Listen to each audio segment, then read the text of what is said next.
Hello, we're doing a project with our school to do with Crossrail. What do you think are the methods involved in building a station underground? I've not done much research in building a station underground, so I'm not sure on the method they're using. However, I'm sure they would have done their research beforehand and tried to keep the damage to a minimum. I suppose that you need to bring contractors and contractors to make all these type of assessments. What effects would the public get from during the construction with the underground? Well, I don't catch the underground at all. I drive everywhere because I just don't like it. So I guess during the construction phases there may be disruptions to time schedules regarding the other tubes going around it. So maybe there might be delays, and that might cause a big frustration. Well, I suppose it will create some problems, bottlenecks in the period in which they're constructing the tube or things like that. How big do you think the Crossrail Tottenham Court Road ticket office will be?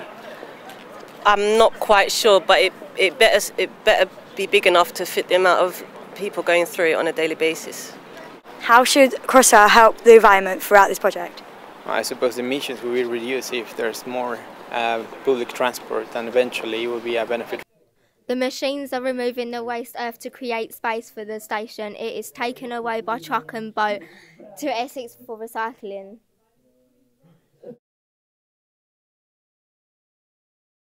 Do you know what Crossrail is? The train system going from east to west London. Yeah, it goes from Abbeywood to Heathrow. Not really.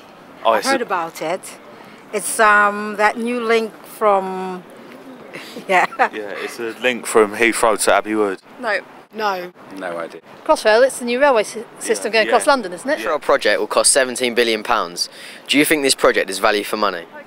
I would think so for the people up in Abbeywood. It would be good to be easy to have transportation and not have struggle to get into London or other places. My personal view is that investment in infrastructure is really critical in the capital, and so these things always cost a hell of a lot of money. So I don't know on a detailed basis about it, but overall I think it's good to invest. Well, it's pretty crowded on the tubes. The tubes are really old and will break, and if we don't have the tubes around London, how are we going to get around? So yeah, probably. I think so. There's a benefits of speed. Not for that kind of money, no. Do you think this project will help the city? Which city? London. It's a little bit overcrowded already. It would, because it would give you a flow of people going backwards and forward. Yeah, if it helps people get to work easier, it'll help. Yes, from what I know about it, yeah, I think that direction of travel and investment in that area feels like a good way to improve the city in all sorts of ways, commercially and culturally. When building, there were many obstructions. First there was the foundations of buildings, then a well, then utilities such as gas, water and electric pipes. Also, there were existing tunnels. The tunnel was built to avoid these obstructions whilst providing a smooth ride for passengers.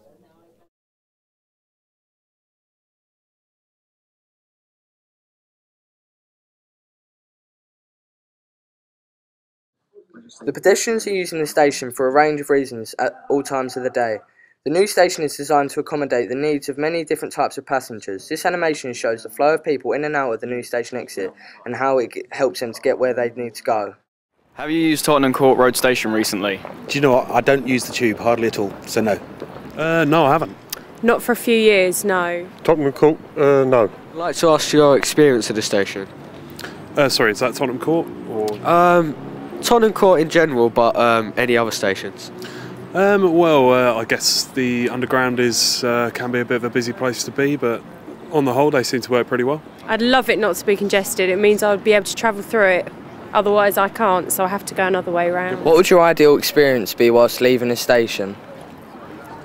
Not being held up and caught in queues of people trying to get out the turnstile. What would you like it to be surrounded by, like the surrounding area? What would you like in that area? Well, depends where I'm going, but I've no particular preference. Oh, come out of the station and be straight home.